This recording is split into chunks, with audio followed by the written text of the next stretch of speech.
It is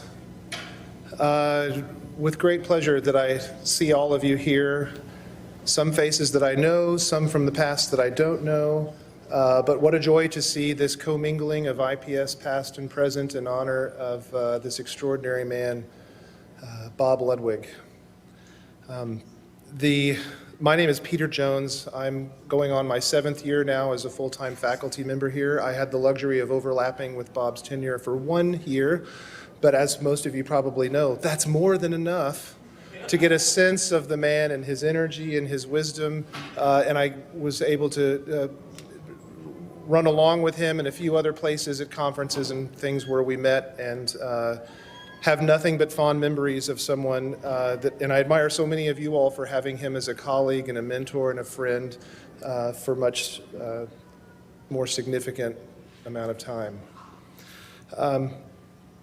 I hope that I also will be able to generate a personal connection with those of you that I don't already know because of all the evolutions that people like Bob have forced the IPS to consider and to move through. We're in another one of those moments where we're evolving forward into a new kind of future and a new kind of context. And this moment of looking back to honor a special one among us, it also enables us to look forward in a new way. And I find that so hope-filled. One of the things that I know is that not everyone could be here with us. There's a few faces that are no doubt a conspicuous absence. Among them are friends I know of almost everyone here, Jim and Evelyn Whitehead. I'm not sure if you know, and they asked me to share a note with everyone. They send their regrets. Evelyn is currently undergoing chemotherapy following a successful surgery for lung cancer. I was not aware of that until about a week ago when I spoke with them, but they did send a note, and I would like to read it to you all. They asked me to share it. Bob Ludwig, Theological Entrepreneur. Good title. A word of gratitude from James and Evelyn Whitehead. We first met Bob in June 1971 as the summer session of the IPS was beginning.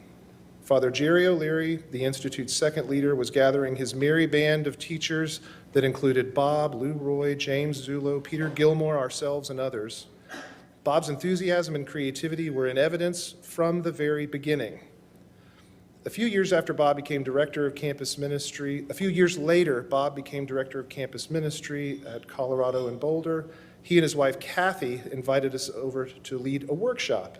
We had a chance to see firsthand his creativity on display in this new setting.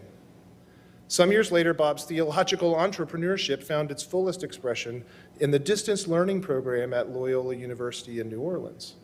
We had the good fortune to record a few programs for those courses there, and for years after would meet Catholic ministers throughout the country whose careers were enriched by his imaginative program. Bob returned home, becoming the director of the Institute of Pastoral Studies at Loyola Chicago.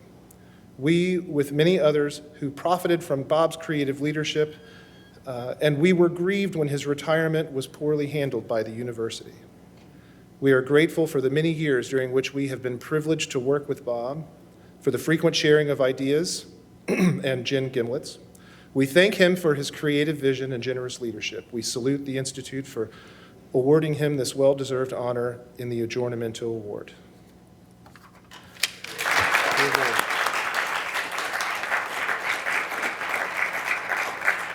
I know we're all happy to hear that Evelyn's surgery was a success, and pray for healing and peace to come over that family. Of course, the man of the hour, Bob, is also not with us, but a significant contingent of his family is here, including Patrick, Joe, Mary, Marianne, Jim, Jake, Kathleen, and Garrett. Would you all please raise your hands or stand if you're able to? Thank you.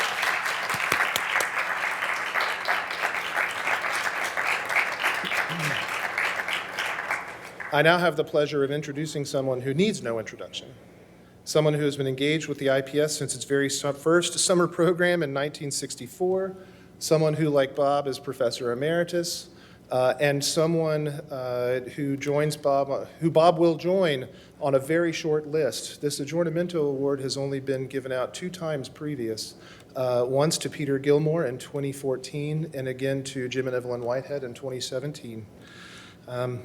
This evening, we get to present the award for the 3rd time.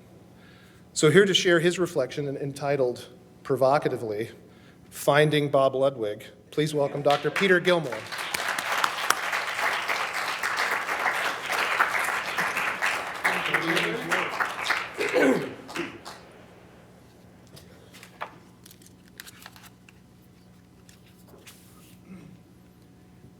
Aggiornamento. In the 1960s, John the 23rd had the courage to call a worldwide church council. He and the council brought a moribund church into the modern age. He captured the imagination of Catholics around the world, other believers in the divine presence, and even non-believers. His goal for the council was simply stated, aggiornamento, Italian for bringing up to date, or more literally, todaying. Now, I don't know if Santo Papa Giovanni knew of a young man named Bob Ludwig, but I can assure you that Bob Ludwig knew of Pope John. Bob got caught up in the spirit of Vatican II. This council further energized an already energized Ludwig. Its documents became, for so many people, Bob Ludwig included, an ecclesial Magna Carta, a clarion call for adult participation and ownership of the church. Now, most of us back in the 1960s were content to read letters from Vatican City by an unidentified writer whose pen name was Xavier Wren. These letters, first published in the New Yorker magazine and subsequently published in a book form after each of the 4 council sessions, related the day-to-day process and progress of the council and its significance. Bob Ludwig wanted more. He took himself to one of the world's great theological centers, Tübingen, Germany, to study the theological underpinnings of the documents from Vatican II. Just imagine this, a layperson back in the 60s, studying a subject that then attracted mostly priests and only a few sisters.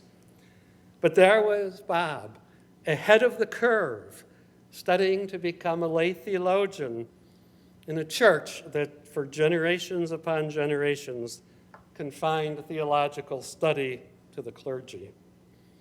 While he was learning German so he could study under some of the greatest minds of the council, the rest of us were pretty content staying home trying to figure out who this mysterious author Xavier Wren was. I don't recall whether or not Bob Ludwig's name surfaced back then as a possibility. Never one to shy away from controversy, Bob wrote his doctoral dissertation on Daniel Berrigan and the Catholic peace movement during the Vietnam War. At that time, the American hierarchy blindly supported the Vietnam War. Once again, Bob was ahead of the curve as the futility of that war became more and more obvious. Now, few of the 21st century graduates of IPS, until Peter made mention of it, know that Bob Ludwig's directorship was not his first incarnation here at IPS. In the 70s, Bob became theologian in residence at the University of Colorado at Boulder, a layperson at an American public university. This position left summers free for him to come to IPS and teach courses. After a few years, he came to IPS full-time. He came to Loyola full-time. His appointment split between IPS and campus ministry. During this first incarnation at IPS, Bob was instrumental in shaping a pastoral theology that facilitated transformational education and fostered a deep and abiding sense of community among IPS participants, faculty, staff, and students.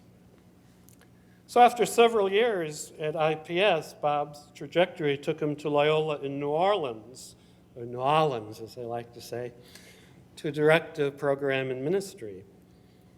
Bob realized that many people of faith in rural areas of the United States were not able to come to a university to study ministry. Nonetheless, these people of God had a hunger for a theology that was pastoral and an education that was transformational.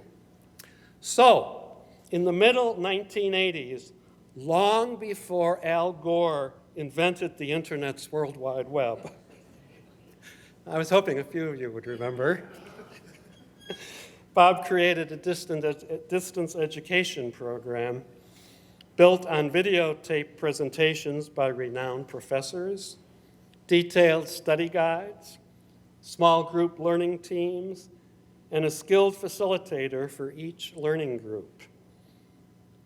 This program not only transformed and educated the many and varied students across the less populated areas of the country, but also in other countries as well. It became a model other universities looked to as online education eventually became a staple in American higher education. Once again, Bob was ahead of the curve on how to deliver quality, transformational, and pastoral theological education through innovative means other than the traditional on-campus classroom. But, as we have heard, Chicago was always more home to Bob, Kathy, and their growing children, Patrick, Petra, and Mark.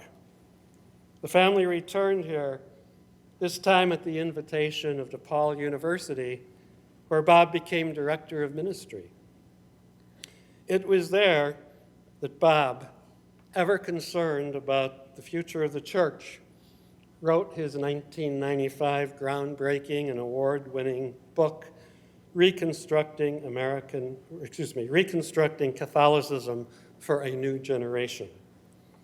This book's message, and I quote, "Shifting our focus from juridical consciousness to a deeper, more spiritual Catholic experience." He wrote about the importance of personal experience, the spiritual basis of the environmental crises, the science of the cosmos, and learning from other traditions as benchmarks of a reconstructed church of the future. Wait a minute. Just wait a minute here. Doesn't this sound a lot like Jorge Mario Bergoglio, also known as Pope Francis? Yes, it does.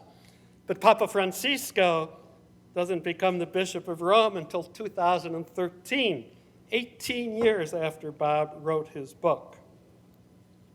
Bob probably had never heard of this Jesuit Argentinian priest in 1995, but maybe Francis had heard of Bob Ludwig's work.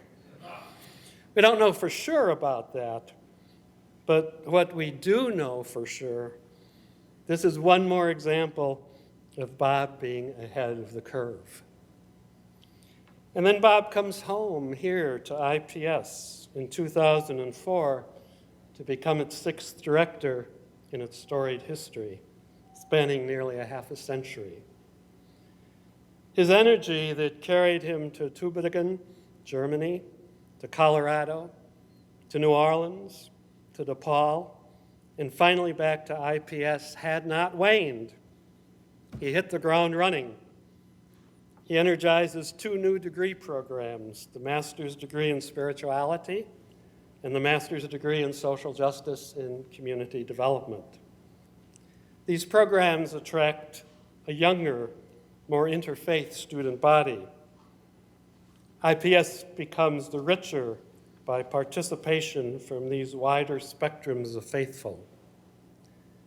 And even though online education has greatly advanced in technical delivery system, again, thanks to Al Gore, the establishment of higher education as influenced by accrediting agencies is still somewhat suspect of online education. But Bob forges ahead, establishing IPS as a premier online educational presence in addition to our classroom programs. Once again, Bob shapes the curriculum to deliver transformational and pastoral theological education. He fosters a great sense of community appropriate for the 21st century among the faculty, staff, and students.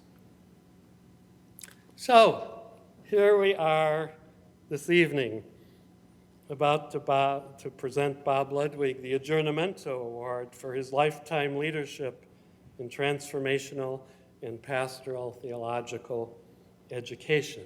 Many of those years here at IPS. But wait just a minute again. I said at the beginning that aggiornamento translates from Italian, meaning bringing up to date, or in one word, todaying. Actually, Bob's career did more than bring the church up to date. He always was ahead of the curve, brought us into the future as well, before it arrived. In a word, tomorrowing. Perhaps more fittingly, in Bob's case, we should name this award the Davanti alla Curva, Italian for ahead of the curve. Davanti alla Curva. Thanks for everything you have done for us and with us, Bob. We now know where to look for you, ahead of the curve.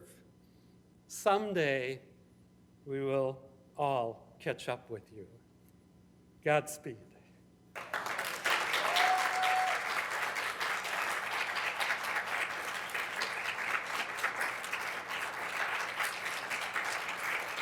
Well put.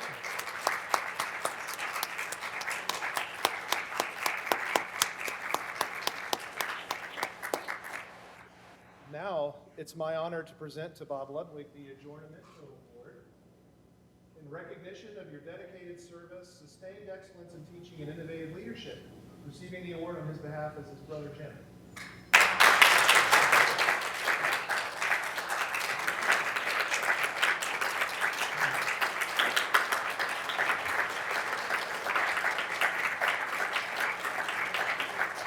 Yankees. I don't We've received a officially message from represent the Bob. New York Yankees. Obviously, I'm the director of the Institute of Pastoral Studies. But I've been cheering for the Yankees for decades.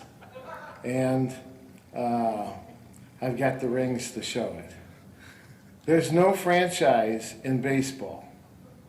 There's no franchise in sports history that can even compare with the mighty New York Yankees. Hold on, I think I got the wrong video queued up here. Hold on one second.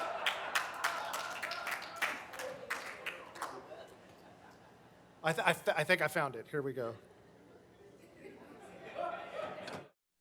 Good evening, everybody. I wish I could be with you there in person tonight, but unfortunately, my health is such that it's just impossible. But I'm very excited about this award and really grateful that Peter Jones and the current faculty chose me for this award. For me, it represents not just an accomplishment that I have done, but rather a recognition of what was done during my tenure as director in IPS. And that was something we all participated in. Our ideas were tested by the values and and thoughts and experience of everybody in the room.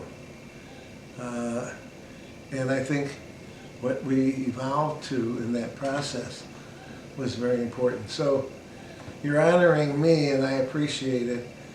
I like to think that you're honoring IPS during my tenure and some of the advances we made during those 8 years.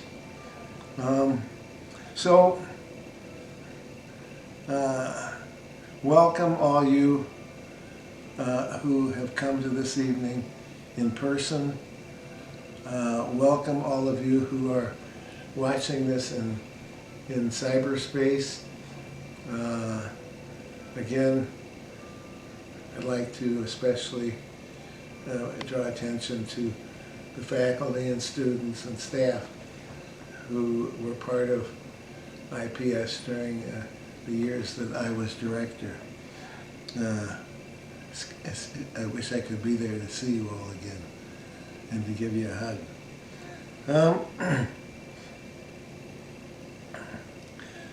I've always loved IPS and Chicago. And frankly, folks will tell you I've always loved change. Change is the only thing. We live in an evolutionary cosmos, and everything is made new over and over again. And that's true especially, I think, of educational institutes, especially those that have a particular focus. And that's what IPS has. It was a distinctly post-Vatican II learning experience, educational experience that educated the heart as well as the mind, the soul, as well as the intellect.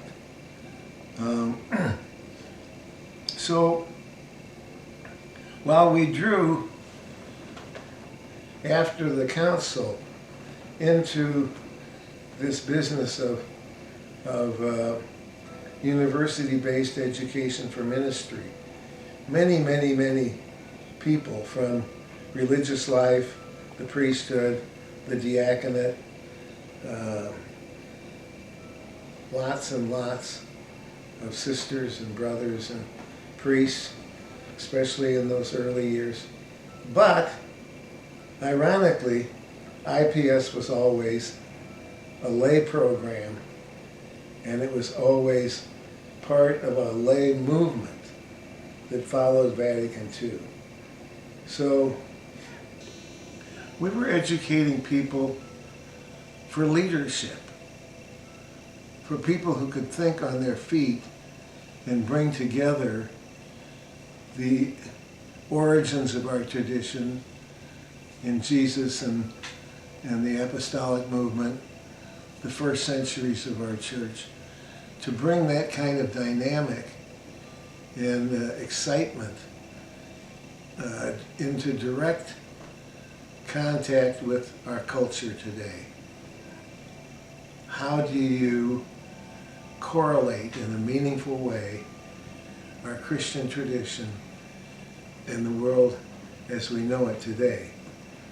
And there's lots of big directions that takes, one of which is a very huge emphasis on peace and justice, on peacemaking, that Christians were called to follow the example of Jesus in terms of feeding the hungry, welcoming the stranger, reconciling people, healing people, offering people forgiveness and a new start in life. You can do that in many ways. One is through church ministry in a religious setting. But you can do it in nonprofits. You can do it in counseling programs and in spiritual direction programs out of retreat centers, spirituality centers. You can do it by being a chaplain in prison, in hospice, in hospitals, you know, many, many places where lay people can function as ministerial leaders in chaplaincy programs. So we had this broad view of ministry that went far beyond including lay people on church staffs. We were educating people for leadership and educating people who could implement Vatican II's views on the role of the laity, the importance of baptism as foundational, as the church, as the people of God, Pauline view that everybody has gifts and they're meant to be shared in the community. Nobody has, nobody's gift is more important than somebody else's. It might seem more important, but the gift of all is what it means to be church in the post-Vatican II church. And Education for Ministry picked that up. IPS picked it up in spades and said, that's us. We're training lay people for leadership and for a capacity to implement Pauline vision, which I have called the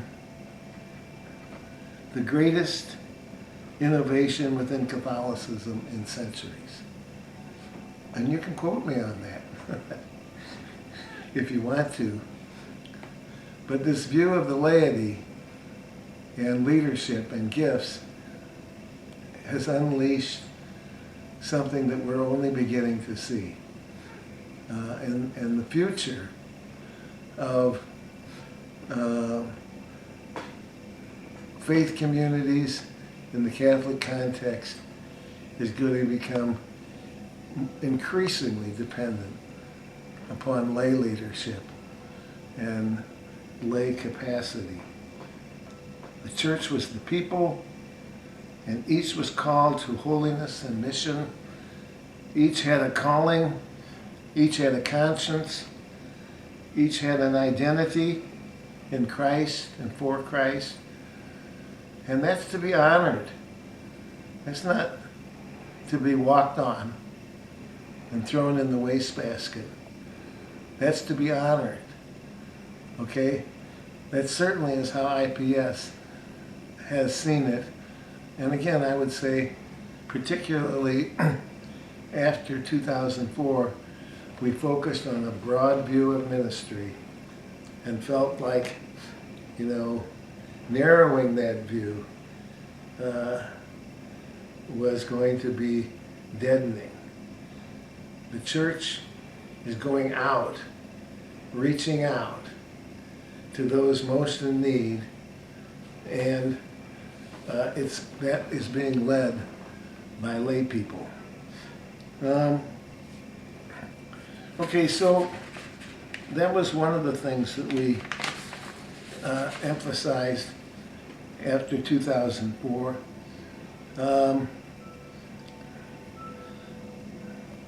I think the other things that I would want to point out is that we promised to be student-centered. We honestly tried to listen to students and sought their input, asked them to sit on search committees. They played an important role in giving us the input we needed from students to move forward, excuse me, to move forward. So student-centered, a greater way of learning online as well as in the classroom, many forms of internship all over Chicagoland and beyond, dual degree programs.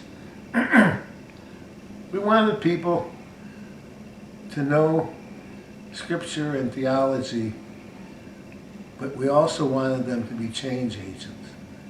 People who could use their knowledge of the tradition in ways that would creatively bring the energy of Christ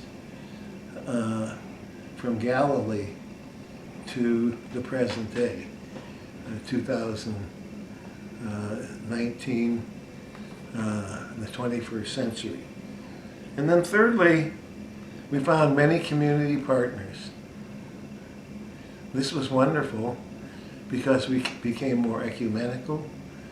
We became more open to indigenous religions, more open to the wisdom of the world religions, really more open to those helping professions that are serving the people without any kind of religious focus at all. They're just helping people become more human and more loving and to shape a more just world. And so these community partners were important. I like to think that, like the best Jesuit institutions over the decades, we found God everywhere in the world, everywhere, in fact, in the cosmos. So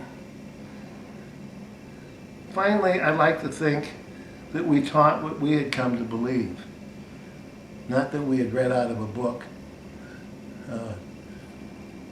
but something that made us get up in the morning, and that made a huge difference in our own lives. So we taught what we had come to believe and lived our own lives out of that integration. Our offices were open and accessible, a place of support and celebration, and we made our classrooms open to diversity, not just cultural and racial diversity, but also diversity in what I think is that most important question today, religion and spirituality. The world is spiritually hungry. The world is becoming more spiritually hungry. We pretty much ran out this materialism gig as far as we can. It's not working for people. They need to feed their souls. They need to learn to serve and to give. They need a pattern of spirituality in and through which they can be transformed and made holy. This is for everybody. And lay ministry needs to, education for lay ministry needs to prepare people to do that job in the church and outside the church. Not every act of ministerial care is going to come from an ecclesial institution. It's going to come from the creativity of lay people who decide we need to go in this direction. Well, I've talked a long time. I know that IPS will continue to evolve. It needs to, in order to remain relevant and vital to more than just a pious few. It needs to creatively correlate Christian beginnings in today's cultural context. So we are following in the steps of Jesus, who seeks to make all things new. Never stop aggiornamenting. From the bottom of my heart, thank you, thank you, thank you. I love IPS and its people and feel exceedingly privileged to have been a part of it and to have led it for 8 years. Incidentally, the best 8 years of my life. God bless you.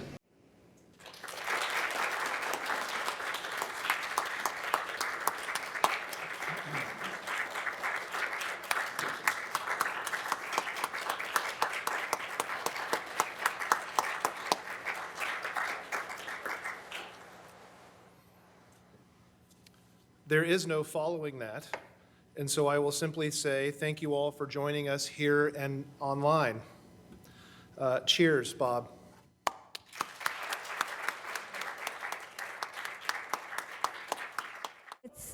It's a joy being here representing the other Ludwigs that can't be, and it's a joy being your sister, Bob. You touch many lives in your teaching and writing, always presenting the profound in a very down-to-earth way. But even though you were always very busy, you kept family at the center of your life. We are grateful. We're so happy to be joining and celebrating you, and we love you, Bob. Hey, Bob Ludwig. Greetings from my kitchen table in the Great North Woods. Yesterday I was reading an article in the New Yorker, I believe, that quoted your pal Dan Bergen as saying, when you try to do something difficult, it's like trying to crack a rock with an egg. Well, Bob, you broke a lot of eggs, but you made an itsy-bitsy little crack in the rock. And for that, we owe you endless thanks. I owe you the greatest thanks for the fact that you, more than anyone, understood that social justice means nothing unless it's embedded in community. For that, I owe you everything. So thank you. There's just one small thing I can't get over, Bob. I don't get the Yankees thing. Try as hard as I can. I just can't go there with you. But I do love you madly. Your pal, Susan. Hi, Bob. It's great to be here, and congratulations on the Aggiornamento Award. My name is Nathaniel Samuel, and I happen to be the newest addition to the IPS family. I just joined the faculty in August of 2019. I also direct the Masters in Social Justice program, which I know you helped found and was dear to your heart. So it's a pleasure to celebrate with you and to really say thank you for starting something that I'm the beneficiary from and that I hope to take into the future. I'm also here to express my the best wishes and gratitude of the AGPIM Association, the Association of Graduate Programs in Ministry, that I know you are very familiar with. So I bring you their greetings and their congratulations also. I serve as the current president of AGPIM. So thank you, Bob. Thank you for your vision, all that you have brought to ministry in general, the church, but also to the IPS. And I ask for your prayers as we continue your vision. Thanks so much. Hello, Dr. Ludwig. My name is Deborah Watson. I'm a clinical instructor at the IPS. I just watched your video. I am sorry we never had a chance to meet, but what you were saying echoes how I feel. So blessed and privileged to be in this space that you envisioned many years ago and were a huge part of. It's really an honor and privilege to be here, learning and growing with the students. Thank you for creating this space for people to flourish and have their souls nourished and go out and be stronger change agents. Thank you so much for all you've done. Peace and love to you and your family. Thank you. Krupa here, Jesuit, was at IPS from 2008 to 2017. Hello, Bob. Congratulations on this Aggiornamento Award. No one is more deserving than you are, so it's great to know that you are the recipient of this award. And also congratulations on that emeritus status that you got. You know that there were spiritual and ethical problems after you left here. This is just and long overdue, both the emeritus status and this wonderful Aggiornamento Award that you won. So I'm very happy about that. I just want to say to you, Bob, thank you for the best work experience of my life. The 4 years that you were the director while I was here were just terrific. I have not had a better work experience, so I'm very grateful to you for that. And you hired me, so thank you for doing that, and thank you for making me the GPD of the MA in Spirituality and Spiritual Direction. And those years were terrific with you and Mary Ellsburn and Peter Gilmore and Bob O'Gorman and Heidi and Eileen Daly and Dan and Susan Osick, and of course our wonderful Randy Gibbons. I want to thank you for the gift of joy that you gave to me. Just being around you is a joyful, joyful experience, and to be around you is joyful, and I'm very grateful for that. So thank you for that gift. And I think another thing is to say that my thought, if anybody asked me what do you want to say about Bob Ludwig, I would just say that he's the best of what it means to be a Christian. He is the best of what it means to be a follower of Jesus. So thank you for that. And thank you for your courage. The decision that you've made here about your health is inspiring. And it's a matter of your own deep faith, and again, another reflection of just what a great follower of Jesus Christ you are. So thank you for the inspiration that you are continuing to give me. A big hug from me to you, and just to say I love you. Thank you, Bob. Hi, Bob. It's Bill Clark at Holy Cross. I wasn't able to be in Chicago with the others, but I wanted to take the opportunity to thank you for being an essential part of one of the best moments of my career when I was at IPS in Chicago. Your leadership and your friendship at that time were so important and such gifts to me, and they still are.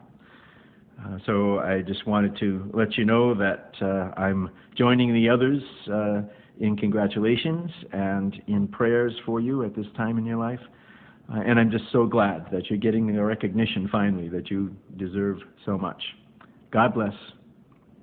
So, hey, Bob, we're glad to be here honoring the IPS and your great work where you started so much inspirational elevation of the Catholic Church in today's world. It's one thing that I wanted you to notice was Gilmore's speech knocked it out of the park. If you didn't get to see that, you would have missed a really, really true thing that actually he got it and you got it. And what happened was you worked hard, did a great job here, and now you can sit back and say, yeah, it made sense. I did something that was worthwhile. But we love you. We're going to see you for Thanksgiving. And I wanted to say, This has been a great event. The community that got built from IPS is still alive and going strong and really influencing things around the globe. So take pride in it, and happy Thanksgiving. Perfect. Hey Bob, glad I got to come to your award ceremony. It was fantastic. Congratulations. We're all very proud of you. I've always known you were an outstanding man, but I had no idea just the impact and the reach that you've had on the community and sounds like the world, which is not at all surprising. Hopefully I'll see you soon. I'm glad I got to be a part of it. Love you. Hey Bob, I crashed your party. I'm looking forward to getting to know you a lot better, and I think you've left quite a great legacy here, and I'm excited to learn more about it. Thanks. You know who this is. I'm sort of at the end of the list. All evening I'm thinking I've got to find something clever to say, to hell with it. Anyway, you and I go back so far, and it has been a spectacular journey. So I'm chugging, you're chugging. We never know what tomorrow is. Just want you to know that I love you, and I love the fact that I've been able to learn from you and be challenged by you and sometimes contribute maybe a little. We have done a great thing. I'm proud of what you've done, and I'm proud of what we've done together. God love you. I am speechless, but I wanted to come up and make my appearance. It was so great to see you on your recorded message and remember how wonderful it was to be a part of the community that you built and the movement that you were inspiring. And Steve Krupa and I were just talking downstairs about everything what we were talking about. We just kept quoting back to you, like the idea that all there is change. Life keeps evolving. So thank you for the gift that you keep giving. And I like following you on Facebook. You're as feisty as ever. And I'm sure we'll still be in touch. But I can't think of other things to say right now except to tell you that I'm so happy that this event is happening, and it was great to meet your family and the other Maloneys that are part of your family. We had a good connection. And Connie wants to say something too because they're about to finish up. Bring Connie over. They were closing up, but they reopened it. Okay. Bob, I just want to thank you for all the gifts that you've given and the opportunities that you've provided for growth and for learning for myself and for all the students who've come through IPS. And I want to congratulate you on an award so well deserved and hold you deeply in my heart. Thanks so much. Me, Richard, I'm here. I think if Freddie Helis were around, he would be very proud of you. And I was counting up the years. 53 years ago, we met in Dubuque, Iowa, of all places. But we had a lot of mileage after that, through Boulder, through New Orleans, IPS of the South. You're living with Jerry and myself and Dan McGuire on North Shore Avenue. All of the great adventures we had. And, of course, all those years through IPS. So I wouldn't have missed this for the world. It's very touching. I was going through some pictures the other day, and I found a picture of Heather when she was a puppy, and you had carved a peace pumpkin that we had on the mantelpiece and put Heather in it. I still have that picture. I will try to find the negative and send you a copy of that because that was one of the great moments, in our long stay at the Letvin House. So there are many, many reasons why this is a very special occasion for me. Please give my love to Kathy, to Petra, and Patrick, and I'll keep you in my prayers as I have for quite a long time. So take care of yourself. Me, Richard. Hi, Bob, Dan, and Kathy. We are so grateful that we could be here tonight. We want to say congratulations and all that jazz, but what I really want to say is I was so impressed with your presentation. Most people at an event like this give you about a half hour of their life story, and you gave us the future. Thank you so much. We miss you, we love you, and we look forward to celebrating with you again. Amen. I wish you the best. Of course, Vatican II is stuck in my head. Every time I hear it, I remember you. It was lovely, lovely to take class that time with you, and I think you are a wonderful teacher, and we miss you all. Hi, Bob. It's Susan. I have been so proud of you and so lucky to have been with you at IPS for 7 of those glorious 8 years that you spoke about. Your words about Paul reminded me that we are all gifted, and we are gifted to know you because you opened up those gifts for so many of us.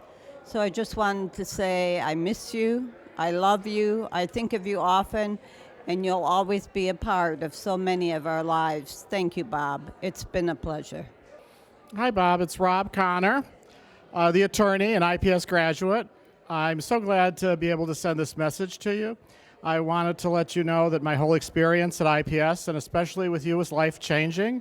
And if I hadn't had it, and I'm still doing the spiritual exercises now here at Loyola every year, I would have just been a boring attorney in my life. So thank you so much, Bob. You meant so much, and so does IPS. Thank you. Dear Bob, this is Bill. We just finished listening to your wonderful summary of the history of IPS and your gifts and blessings for all of us, and I've just been so moved by your comments. I found it just inspiring and so real, so you. So thank you for all the gifts that you have given us. I found my time with you to be just really deeply meaningful and inspiring. So I feel a kinship with you in all kinds of levels. Maybe the main one is at a more personal level. I think we have our journey with our sons in common, and I have been deeply inspired by that and strengthened by that mutual journey of love and support. So I thank you for all the gifts that you have given me, and go with God, and thank you, and your gift will continue in our spirits. Thank you.